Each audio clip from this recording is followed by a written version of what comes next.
नमस्ते सदावत्सले मातृभूमि। महाराष्ट्र लगातार चर्चा में पिछले कई दिनों से बना हुआ है। मामला कोई एक नहीं है, कोरोना वायरस का तो मामला है ही है कि महाराष्ट्र में कोरोना वायरस की बहुत सारे केसेस मिल रहे हैं। ये भी संभव है कि महाराष्ट्र में जो पॉलिटिकल सिनेरियो चल रहा है उस सिनेरियो के ऊपर कोरोना केसेस ज़्यादा मिल रहे हों, क्योंकि वायरस तो महाराष्ट्र में सरकार में भी फैला हुआ है, महाराष्ट्र की जनता में भी इस समय वायरस फैला हुआ है। महाराष्ट्र वायरस से जूझ रहा है, चाहे वो करप्शन का वायरस हो, चाहे वो नौकरशाही का वायरस हो, और चाहे वो पुलिस का वायरस हो या फिर कोरोना वायरस हो। लेकिन अभी पीछे हम लोगों ने बहुत सारी डिस्कशन किए थे पिछले वेडनेसडे को, ऑनरेबल उससे पहले ऑनरेबल सुप्रीम कोर्ट में एक पीआईएल परमवीर सिंह जी ने डाली थी, जो कि पुलिस कमिश्नर थे मुंबई के। वो डिसमिस करते हुए प्रॉपर फोरम में जाएं, हाई कोर्ट जाएं, ऐसा डायरेक्शन सुप्रीम कोर्ट ने दिया था। सुप्रीम कोर्ट के इस डायरेक्शन पर जो परमवीर सिंह की पीआईएल है वो मेंटेन नहीं हो पाई, वो हाई कोर्ट जाने के डायरेक्शन थे। तो हाई कोर्ट में पहले से ही एक एडवोकेट जयश्री पाटिल उन्होंने वहाँ डाल रखा था। हालांकि उन्होंने पहले एक एफआईआर एक पुलिस स्टेशन में करवाने की कोशिश की, लेकिन वो जनरल डायरी में लिखा नहीं गया। फिर उन्होंने जो प्रोसीजर होता है उसको अपनाया कि इसमें एक एफआईआर दर्ज की जाए। वो फिर हाई कोर्ट चली आई। हाई कोर्ट में अब टेक्निकल बात फंस गई कि अनिल देशमुख जो कि होम मिनिस्टर हैं महाराष्ट्र के और पुलिस के हेड हैं, क्या अनिल देशमुख के खिलाफ एफआईआर लिखी जा सकती है? अपने ही बॉस के खिलाफ एफआईआर लिखी जाए, और एफआईआर लिखी जा सकती है तो क्या पुलिस को इतनी हिम्मत है कि वो एफआईआर लिख ले? और पुलिस अगर एफआईआर लिख ले तो क्या पुलिस के पास इतनी हिम्मत है कि वो इन्वेस्टिगेशन, जहां पर 100 करोड़ रुपए का मामला आता हो, जहां पर होम मिनिस्टर डायरेक्ट एपीआई से बैठक करता हो, मतलब police inspector, assistant police inspector से तक से बैठक करता हो, और एक एक एपीआई से 100 करोड़ रुपए की डील होती हो, जिसका एलिगेशन परमवीर सिंह ने लगाया, तो क्या आप उम्मीद कर सकते हैं कि जहां पूरे के पूरे एपीआई सहित, एपीआई जैसे मतलब एक बहुत छोटा सा पुलिस इंस्पेक्टर तक सीधे होम मिनिस्टर डील कर रहे हों और वसूली करवा रहे हों, ऐसा एलिगेशन लगाया गया हो, ऐसी परिस्थिति में कोई भी एपीआई या कोई भी पीआई क्या उस पर इन्वेस्टिगेशन फेयर कर सकता है? ये बहुत सारे प्रश्न अब आ चुके हैं। इसलिए ये था कि करप्शन का बड़ा मामला है, इस पर सीबीआई इन्वेस्टिगेशन करेगी। हालांकि मैं आपको एक बात बड़ी स्पष्टता से बताऊं कि सीबीआई को पहले से मतलब उद्धव ठाकरे ने जिस समय सीबीआई इन्वेस्टिगेशन विड्रॉ नहीं किया था, उससे पहले करप्शन के मामले में, सिर्फ करप्शन के मामले में, हालांकि सीबीआई को स्टेट के किसी भी मामले में इन्वेस्टिगेशन करने का तब तक अधिकार नहीं होता जब तक स्टेट उसको फॉरवर्ड करके केंद्र सरकार को भेजे और सीबीआई को रेफर करे, केंद्र के होम मिनिस्ट्री उस पर डिसीजन ले और सीबीआई से कहे कि इन्वेस्टिगेशन करिए। क्योंकि सीबीआई होम मिनिस्ट्री, केंद्रीय होम मिनिस्ट्री की एजेंसी है, वो Delhi special police establishment act 1946 के तहत बनाई गई है। यानी कि अगर कोई राज्य ये कहता है कि हमारे यहाँ सीबीआई इन्वेस्टिगेशन करके दूध का दूध पानी पानी करे तो फिर सीबीआई आ सकती है, वैसे सीबीआई किसी भी राज्य में सीधा इन्वेस्टिगेशन नहीं कर सकती। राज्य में चूंकि लॉ एंड ऑर्डर मेंटेन करने का काम राज्य का है, इसलिए राज्य उस पर इन्वेस्टिगेशन अपनी तमाम तरह की एजेंसियों से, कभी उसके पास क्राइम ब्रांच होती है, कभी एंटी करप्शन ब्रांच होती है, या सामान्य पुलिस रहती है, या सीआईडी उसके पास रहती है, सीबीसीआईडी उसके पास, अलग अलग राज्य बहुत सारे तरह की इन्वेस्टिगेटिंग एजेंसियां अपने यहाँ बनाते हैं। तो सीबीआई केवल एक मामले में, जिसमें ऑलरेडी करप्शन के मामले आते थे, यानी कि एंटी करप्शन एक्ट जो हमारे पास है, एंटी करप्शन लॉ के मामले में कभी भी राज्य को ये नहीं कहना पड़ता कि सीबीआई उस पर इन्वेस्टिगेशन करे, क्योंकि ऑलरेडी राज्यों ने उनको पावर दे रखी थी कि आप उस पर इन्वेस्टिगेशन करें। अब महाराष्ट्र में चूंकि करप्शन का इतना बड़ा मामला चल रहा था, केंद्र सरकार के साथ उनके दो हाथ चल रहे थे, ऐसी परिस्थिति में महाराष्ट्र सरकार को लगा कि केंद्र की सरकार कभी इन्वेस्टिगेशन सीबीआई के माध्यम से हमारे यहाँ सीधा ना कर दे, इसलिए सीबीआई का जो उन्होंने सैंक्शन दे रखी थी कि करप्शन के मामले में सीधा इन्वेस्टिगेशन कर सकता था, वो पीछे विड्रॉ कर ली थी। अब सीबीआई चूंकि इन्वेस्टिगेशन कर नहीं सकती, टेक्निकली विड्रॉ कर चुके हैं, और राज्य लिखने से रहा क्योंकि होम मिनिस्टर का मामला है, और राज्य में होम मिनिस्टर के खिलाफ पुलिस इन्वेस्टिगेशन करेगी कैसे, या कोई भी जो इन्वेस्टिगेटिंग एजेंसी है वो होम मिनिस्टर के खिलाफ कैसे इन्वेस्टिगेशन करके, फेयर इन्वेस्टिगेशन करके अपनी रिपोर्ट लगाए। सोल्यूशन तो अब टेक्निकल पॉइंट फंस गया। सोल्यूशन एक ही है कि सीबीआई इन्वेस्टिगेशन करे और दूसरा राज्य न करे, या कोई दूसरे राज्य की कोई टीम आए वो इन्वेस्टिगेशन करे। कम से कम राज्य की पुलिस तो ना हो, राज्य की इन्वेस्टिगेटिंग एजेंसी ना हो। मुंबई हाईकोर्ट में मामला गया, मुंबई हाईकोर्ट ने आज उस पर एक फैसला दिया। मुंबई हाईकोर्ट के, चूंकि मैं आपको एक बात और बता दूं, सीबीआई के इन्वेस्टिगेशन राज्य को रिकमेंड करने का राइट है और केंद्र को सैंक्शन करके सीबीआई से इन्वेस्टिगेशन करवाने का राइट है, लेकिन राज्य अगर उसको फॉरवर्ड करता है कि राज्य फॉरवर्ड नहीं करता तो केंद्र सरकार के पास इतनी पावर नहीं होती कि वो राज्य में इन्वेस्टिगेशन सीधा करवा सके। हाँ, एंड वो नेशनल सिक्योरिटी के मामले में करवा सकते हैं, एनआईए उनके पास है, उस मामले में करवा सकते हैं।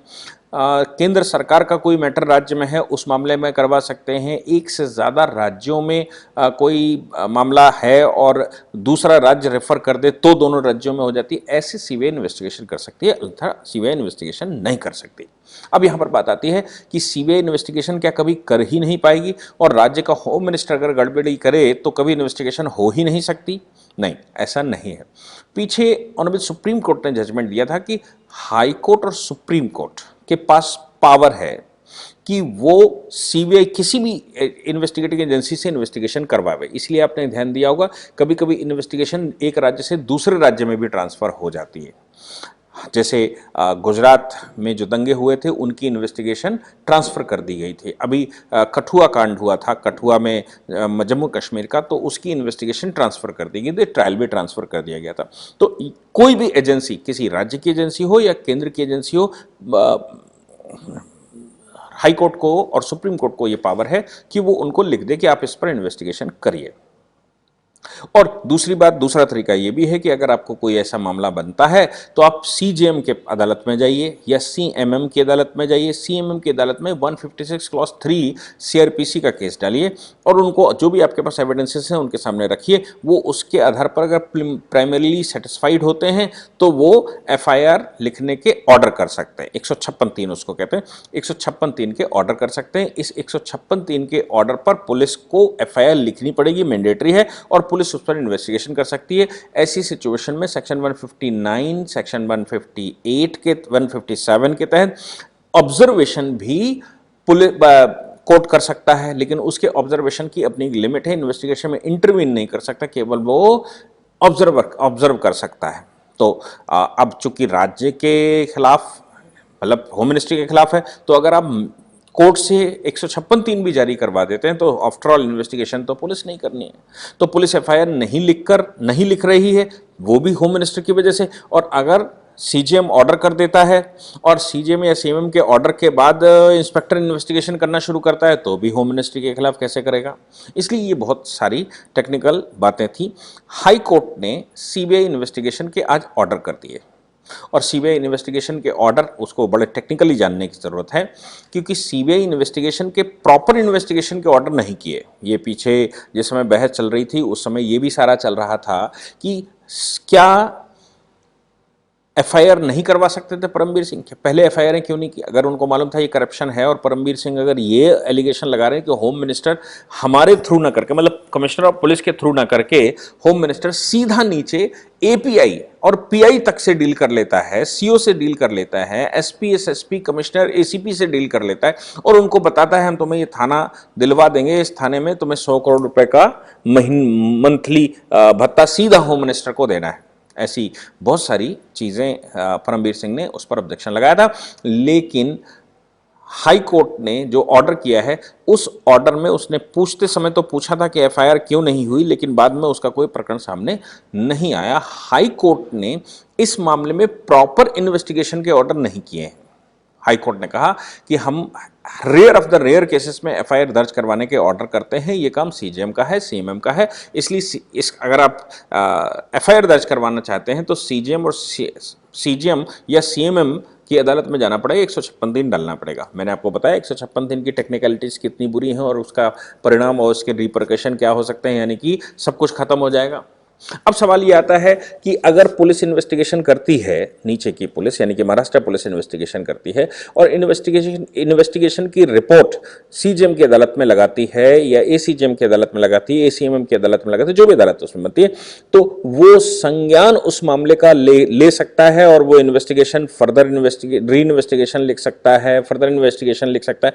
पावर तो उसके पास है, लेकिन सवाल वहीं का वहीं है। अगर वो री इन्वेस्टिगेशन या वो करता है तो एक लंबा समय लगेगा, इतने बीच में एविडेंसेस समाप्त किए जा सकते हैं, क्योंकि ऐसा लगता है परमवीर सिंह की चिट्ठी से या रश्मि शुक्ला की चिट्ठी से कि पूरा सिस्टम मिला हुआ है, होम मिनिस्ट्री से लेकर जिसको सिस्टम सुधारने का काम दिया गया है, जिसको करप्शन को खत्म करने का काम दिया गया है, वो करप्शन को बढ़ावा देने का काम कर रहे हैं, वो खुला करप्शन करवा रहे हैं। तो ऐसी परिस्थिति में सिस्टम पूरा करप्ट हो चुका होगा, और जब पूरा सिस्टम करप्ट हो चुका होगा तो वो जो इन्वेस्टिगेशन में करने लायक जो एविडेंसेस हैं उनको भी समाप्त कर ही रहा होगा। तो अब अपने पास एक और बात है कि जल्दी किया जाए और कोई स्पेशल एजेंसी से किया जाए। तो प्रॉपर इन्वेस्टिगेशन लिखने के बजाय कोर्ट ने सीबीआई को ऑर्डर दिया, हाई कोर्ट ने सीबीआई को ऑर्डर किया और कहा कि सीबीआई 15 दिन के अंदर प्रीलिमिनरी इंक्वायरी करे।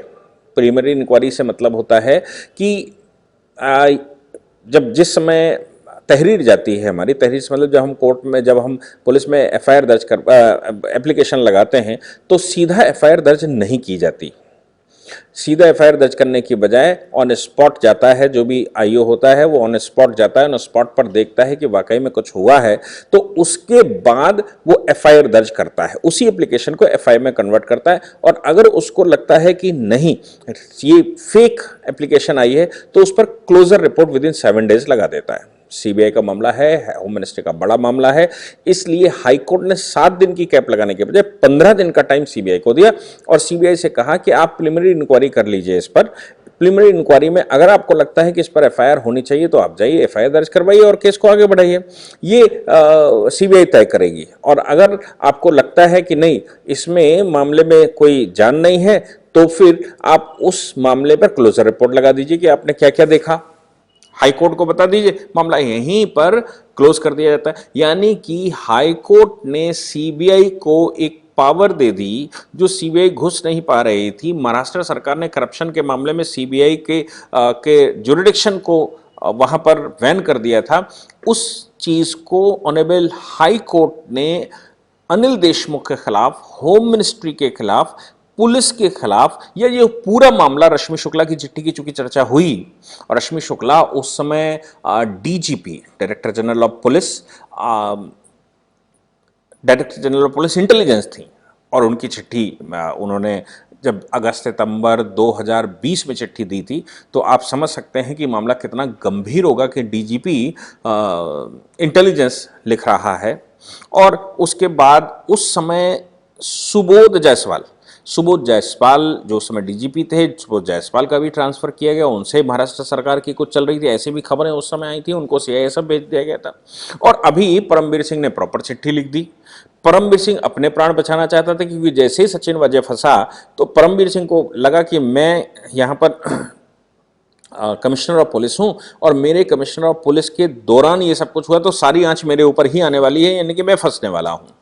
दूसरा, परमवीर सिंह प्योर कांग्रेस का व्यक्ति था, और प्योर कांग्रेस का व्यक्ति इसलिए मैंने बारंबार कहा है, इसलिए है लगा क्योंकि प्रज्ञा ठाकुर के मामले में, साध्वी प्रज्ञा भारती के मामले में यही वो व्यक्ति था जिसने उनके ऊपर लाठीचार्ज किया और उनके साथ बहुत बर्बरता से बिहेव किया था। और परिणाम यही भी निकला कि कांग्रेस के समय पर यह जल्दी जल्दी सीढ़ियां चढ़ता चला है, क्योंकि उसने भगवा आतंकवाद नाम का फॉर्मूला दिया और भगवा आतंकवाद पर उसने दुनिया भर की बातें करी और भगवा आतंकवाद नाम का एक शगुफा छोड़ा गया और उसका कर्णधार तो ये था। इसलिए ये सोनिया गांधी का आदमी है। अब शरद पवार, मैंने पहले भी कहा था कि शरद पवार यूपीए के चेयरमैन बनना चाहते हैं, स्टेटमेंट भी आने शुरू हो गए थे।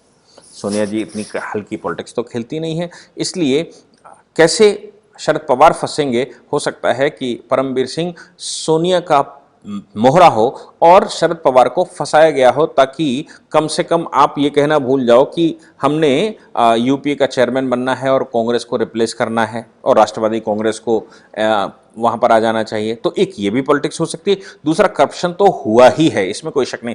तीसरा ये है कि इंटरनेशनल पॉलिटिक्स भी हो सकती है कि कैसे सुनील अंबानी को, वो मुकेश अंबानी को कैसे प्रेशर में लिया जाए और प्रेशर में उनसे एक्सटॉर्शन की वसूली करवाई जाए सचिन वजय के द्वारा। सचिन वजय जब 100 करोड़ रुपए लाएगा तो कहाँ से लाएगा? एक एपीआई 100 करोड़ रुपए कैसे इकट्ठे करेगा महीने में? तो बड़े बड़े इंडस्ट्रियलिस्टों को ही फांसेगा, 20 करोड़ महीने में दे जाओ, 100 करोड़ में 40 करोड़ महीने में दे जाओ, और ये सभी काम करेगा वो।